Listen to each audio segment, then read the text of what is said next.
Good evening from London, and welcome to the Gospel according to Dr. Roger.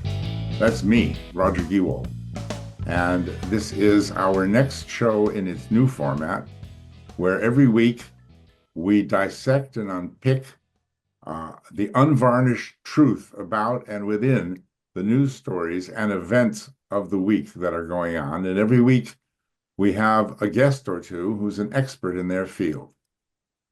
This evening, we have Peter Barnes, who's a well-known commentator and conservative activist, campaign manager. He's done an awful lot of things, and he's been a member of the Tory party for the last sort of 10 years, and quite an expert on the Tory party and politics in general. So I'm looking forward to seeing his views. Good evening, Peter. Good evening. Thank you so much for having me, Roger. My pleasure.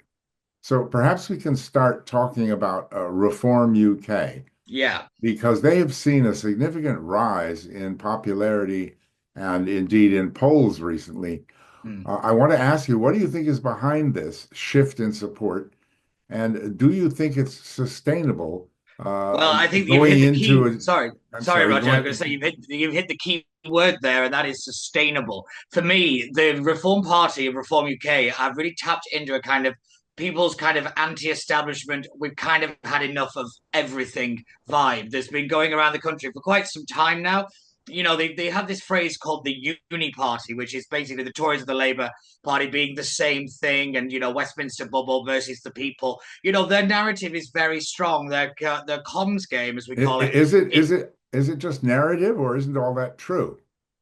I think a lot of it is true. However, my problem with reform is how much do they really mean it? I have no problem with many reform voters or reform supporters. My problem with reform has always been the leadership of it.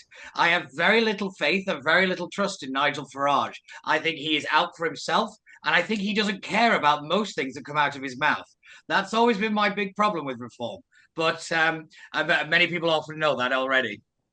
Well, that's strong talk.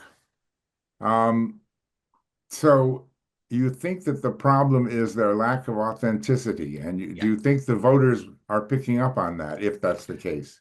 Well, if we move away from Westminster polling and actually look at, say, the council elections that have been going on since July last year, when we had the general election, there's Yeah. been roughly about 150 to 170 seats within the council elections that have been up for grabs. Reform have won less than 10. I look at results. I don't look at words. I'm an actions guy, not just Nigel Farage getting up there and giving a nice speech. I look at, can you translate what the kind of media bubble and the circus is going on about into actual results? And at the moment, Reform are really struggling to do that. Now, their argument is always, well, we're a new party. Well, I break it to you, they're 6 years old. That's quite old for a political party these days. But one of their biggest problems is they have no infrastructure. They are really struggling to get the people on the ground to actually get out there and get campaigning. And then the candidate selection has been chaos for them. They've had to drop, I think it was quite a significant portion because of dodgy social media posts and dodgy associations and that kind of thing. It is interesting, the kind of internal mechanisms of reform seem to be somewhat of an empty compared to the rather solid shell that the media kind of image of them is. They don't forget they've got some strong performers in Richard Tice, Farage, obviously. And I'm actually quite a big Zia Youssef fan. He's a great communicator. But my problem is, just pull back one single layer and there is nothing there. There is very little policy substance. And if there is any policy, it's bullet points. It's not what we actually need right now. For too long, our politics has been, well, what can you do? Not how can you do it? And that's what needs to change. And reform, I'm sorry, they just don't have that bit yet for me. I understand. And yet, Nigel seems to be doing a marvelous job of building local support in communities with, chairmen and organizations, and that grassroots support seems to be what will carry him forward. And that's stronger than councils and everything else, don't you think? Well, that's very true. But I look at what happened with the Tommy Robinson incident. Do you know where Nigel and Richard Tice were very clear that he was not joining Reform, and that split the Reform membership clean down the middle. There is a real problem in the grassroots movement over issues such as Tommy Robinson. And we saw it as well with the Shamima Begum comment over her potential return and Nigel softening his position. Those little things, reform voters and reform supporters take very personally. I compare them very similar to the kind of MAGA voter, the Trump voter, who believe that they're part of a movement, that they're involved in it. And these kind of U-turns and these kind of shifts in position, they don't like them and they consider them to be a betrayal. I mean, let's look at what happened when Farage said he wasn't going to run in the last general election. There was uproar. The Reform Party nearly collapsed because of it. That grassroots movement is very strong in some ways, but it can drag you down if it's not well managed. And unfortunately, Reform have not got a leash on their membership and on their kind of supporter base, because the comments that we're seeing online, they will come back to haunt them with when it comes to kind of the general election and any kind of election coming up, saying, do you support what your supporters are saying online, will be a very common question asked by journalists. So grassroots movements are great, but if they're not managed properly, they will bring you down. So playing devil's advocate, if I said to you that everything you've just described are really growing pains of a new young party, which is very, very hard to build, as you say, just look at MAGA and what it went through before it finally became a force after a very, very long time. If I said to you that these are growing pains and that it's not 6 years, but that reform didn't really come into force until Nigel said he was going to run for office. And during that period of time, I mean, you can't deny that they have gone by leaps and bounds. Of course, it's disorganized. All of the things that you said, some of them have validity, some have more than the others. And you must set that, mustn't you, said the devil's advocate, against the total disaster that is labor and the unashamedly, unabashedly train wreck of a political party that is the Tories. So it's the best, don't get me wrong, it's the best thing we've got, wouldn't you say? Well, I would disagree with that, because my thing is, don't get me wrong, where Reform were and where they are now is an incredible achievement. I take nothing away from them being able to build what they've been able to build, with very little support, very little mainstream media support as well. They've come under constant attacks. You had the dodgy Channel 4 incident over the general election. So yeah, don't get me wrong, I'm a great admirer of where they come from. And forgive me, people like you who say that they don't trust Nigel at all and he's not authentic. So I mean that's a big drawback. Yeah, 100%. Yeah, but I've always said that every vote for reform is a mini referendum on Nigel Farage. But he's a very polarizing figure. He can be their greatest asset, and the thing that again will bring them down. But I'm sure I'll get to that. But my main thing is, really, with what you're saying, is that the growing pains they possibly could be. But I'm looking at who's managing the party and how they're managing it now, and whether they've actually going to be able to get a hold of this and actually drive it forward, I'm not so sure. One of the biggest problems of the right wing of Britain is that none of them get on with each other. Ego gets in the way every single time. Let's look at the disintegration of UKIP, for example. That was a crash and burn thing, because nobody liked each other and everybody wanted to be in the spotlight and everybody wanted to be the person to get Brexit over the line. They all eat each other. Yeah, it's a long-running problem. It's that the right could probably win every general election, but they just kind of all get in the same room together. So in the midst of all this, do you think that the Conservatives have what it takes to make a comeback ahead of the next election? And if you do, what do they need to focus on to get there? But to be honest, the Conservatives need to do really two things, in my opinion. One, a kind of we got this wrong, a kind of mea culpa. They can't hide behind this, any kind of excuse or anything. They have to say they got it wrong. I've always believed the British public are those kind of people where, if you hold your hands up and say sorry and, try your best the next time, I think the British tend to forgive you. However, the big one they have to do is they have to start having practical and deliverable policies with key targets. The one thing that has annoyed me about Kemi is that she's refused to put a number on the migration figures. That things like that, saying you've got to hit targets, you've got to show that you're doing something. One of the big problems that I think we've had, not just over the last 14 years, but even the new Labour years, was everything was always kick the can down the road. We'll do just enough to get by. Unfortunately, that doesn't really work, You, because now we get all the problems are at you, the end of the road where we are. you think that saying mea culpa, I'm really sorry that I lied to you. I gaslighted you for 14 years. I told you how well we were doing when we weren't. Uh, I managed the economy horrifically. I raised taxes to, you think that I'm sorry, give us another chance? You really Well, think I that? don't. The thing And is, right, by the way, not everybody looks at the last 14 years in that perspective. Now, what you have to remember is that they're not going after the reform vote. The reform vote for the Tories has gone. What they're going for is the quiet conservative vote that didn't turn out to vote.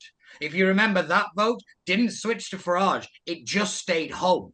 What Kemi needs to do is to show that their leadership is back, the Tories are back to being sensible people, and that the circus has left. but That's what she has to do. they certainly haven't shown any evidence of that so far. Well, if you look at it, the Conservatives were winning in seats when we had no leader, no policies in the council elections against reform, against the Labour Party, and against the Lib Dems. So whether you say there's no evidence, I look at again, look at the actual election results we've had since then, and it leads a very different picture to what many people who are a little bit more sympathetic to reform say. You know, the brand of the Conservative Party is older than most political parties. I think it's the oldest political party in Europe, you know.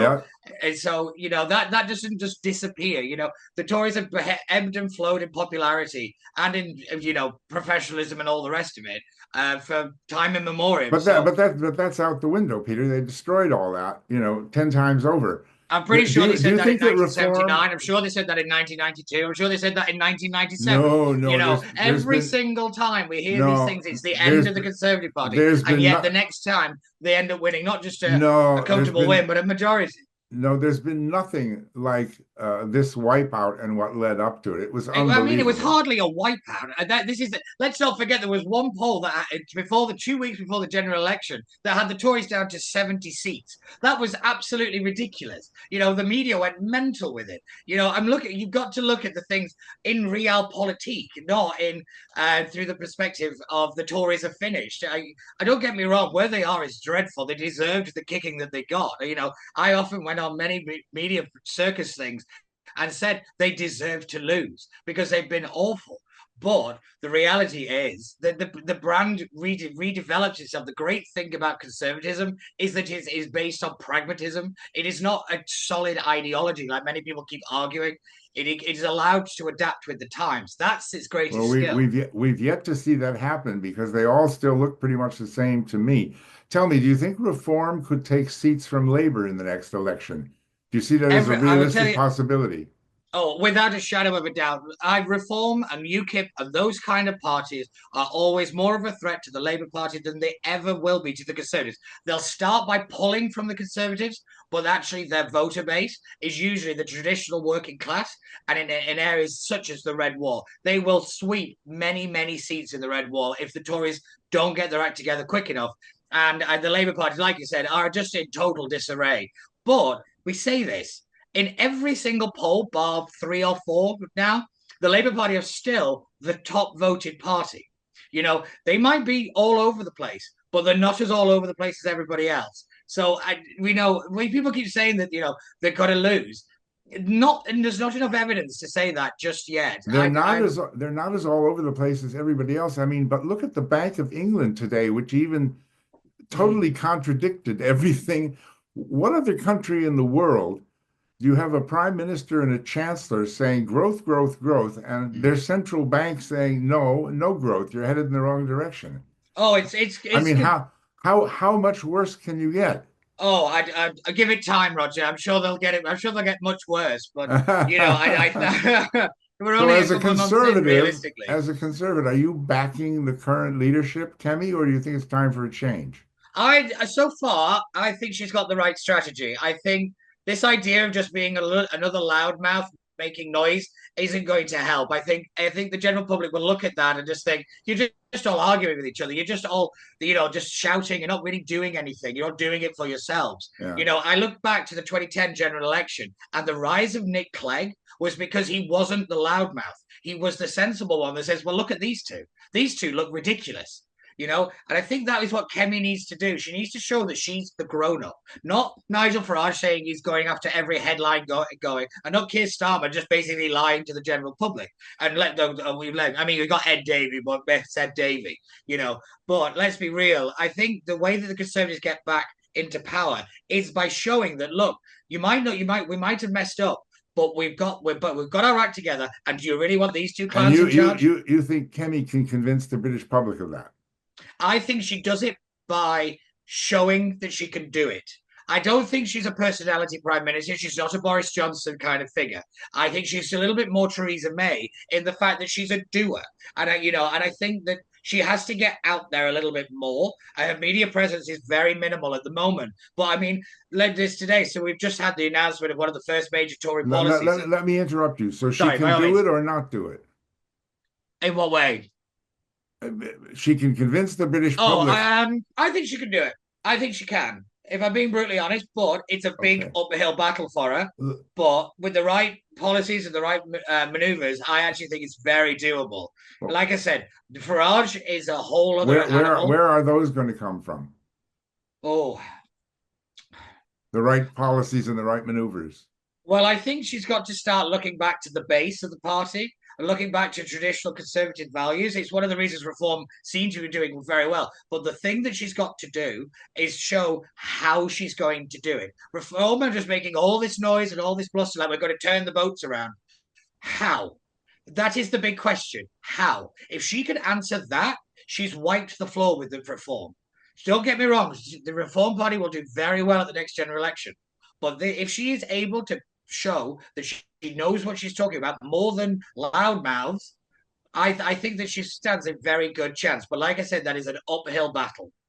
How about Labour canceling these local elections? How do you think that's going to stand them?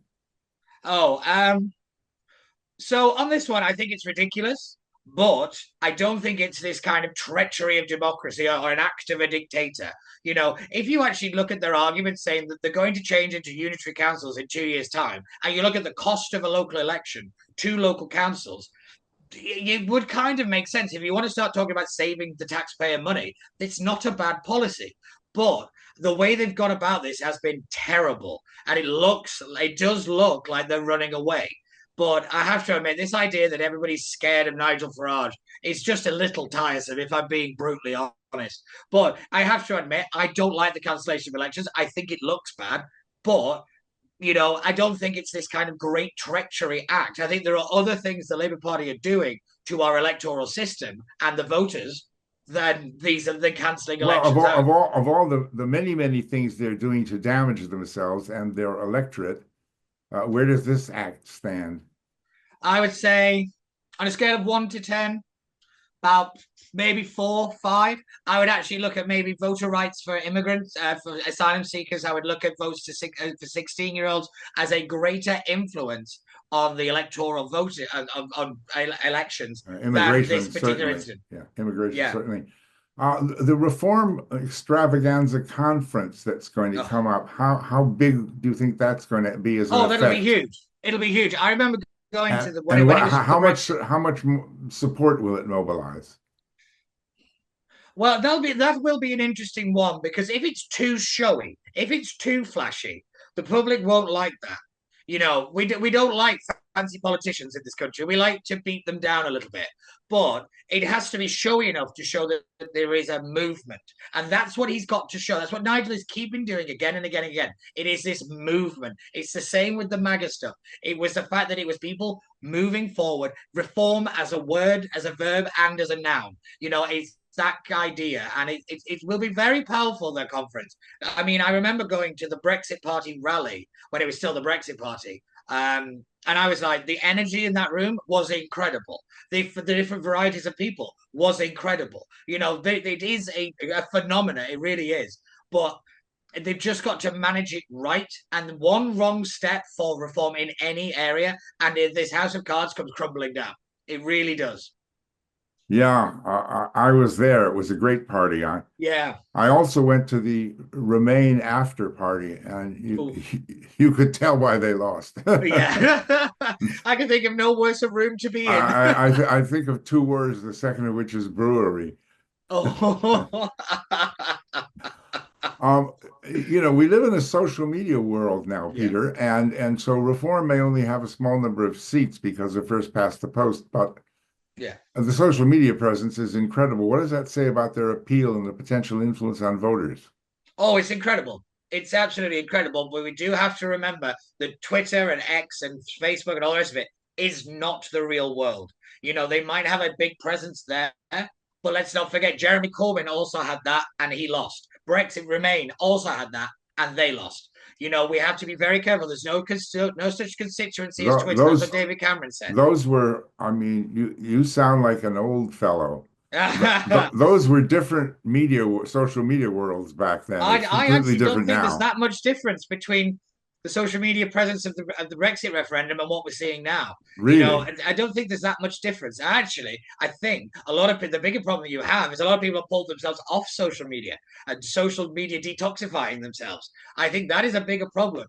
If this is what I'm saying about the kind of people that are supporting reform, they have to be careful not to start building up a kind of negative rep because that can be used against them very easily.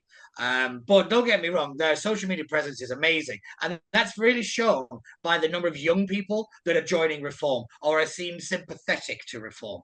I'll believe it when I see it in terms of voter numbers, in terms of who gets the most votes. But I still, when it comes to the youth vote. But Yeah. it is very interesting, like the kind of influence on things like TikTok and Instagram and stuff like that. How Nigel is very adept at it. He's got some good advisors, but apparently he himself is quite the social media guru. Well, I mean, you can compare him to Trump and you can compare the Yeah. unpopularity of Trump before he was elected Mm. and all the things people said and look at him and look at the world now.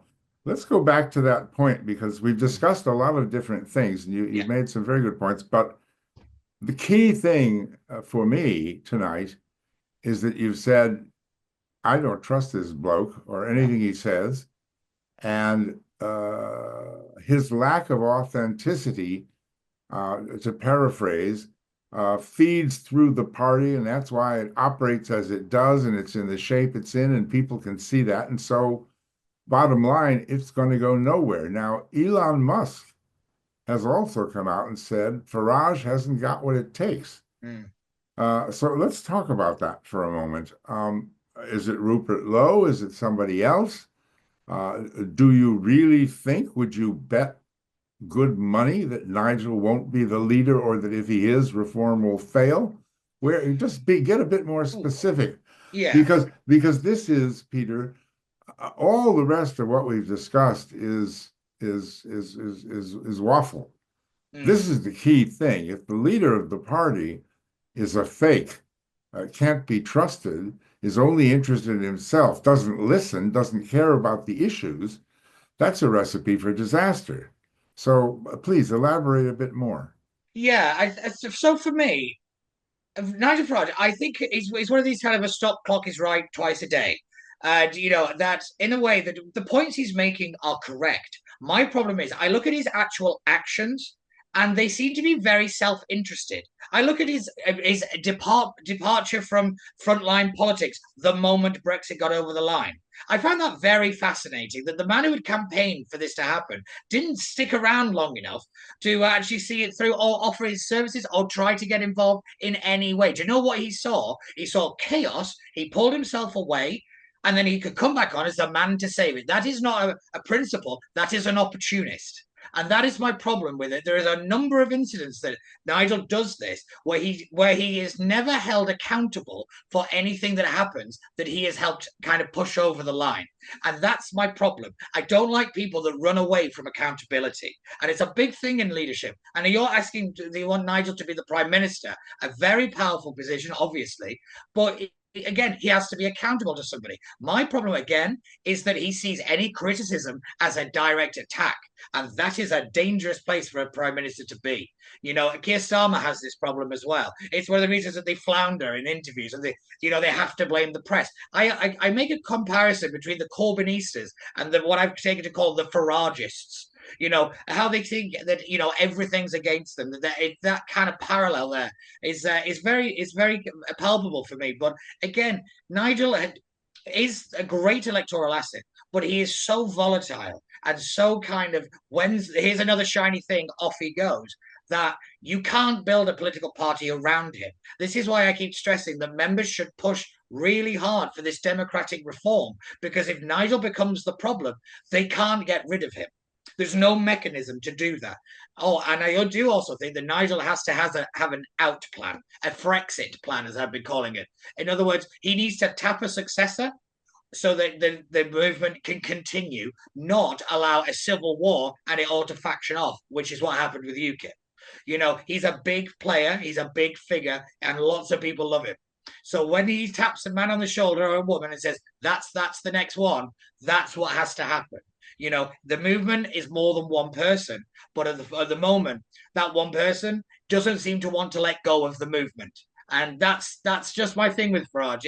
I've met him many times. I've had lunch with him. I don't really dislike him as a person, but as a political animal, he's too volatile for me. And I like a little bit of stability. And I think the country needs a bit of stability. And Farage as Prime Minister, stability isn't even in the room. Very interesting. Very interesting. Well, I know Nigel, and my impression is quite different. Yeah. And I'm very glad that we had you on tonight, and we can hear all of those opinions. We'll see how it turns out. Yeah. I know Trump as well, and I know his and Nigel's relationship, and Nigel could have been something very, very big in America. But just like Musk, and Nigel, of course, goes back with President Trump much, 9 years. But he gave it up to be the MP of Clacton, for goodness sake. So I see him as quite heroic, but it's good. I still think that's an opportunist's move. Yeah. In my opinion, I still think that because that's the point. People like you will then go and say, wasn't he such a brave guy? Look what he gave up. Again, you're giving him the accolade. You're giving him the elevation despite having not really done anything. This man could not do right by you, Peter. If you cured cancer. I'm an old skeptic. If he cured cancer, you'd say it was a popularity play. But thank you very much for joining us. Thank you very much for having me. See you again soon in some green room somewhere. Yeah. Ladies and gentlemen, that's it for tonight. Thank you very much for joining us, and we'll see you again next week with another guest. I don't know if they'll be as interesting as Peter Barnes, but my producer and I will do our best to find somebody for you. And have a good week and good night from the Gospel According to Dr. Roger.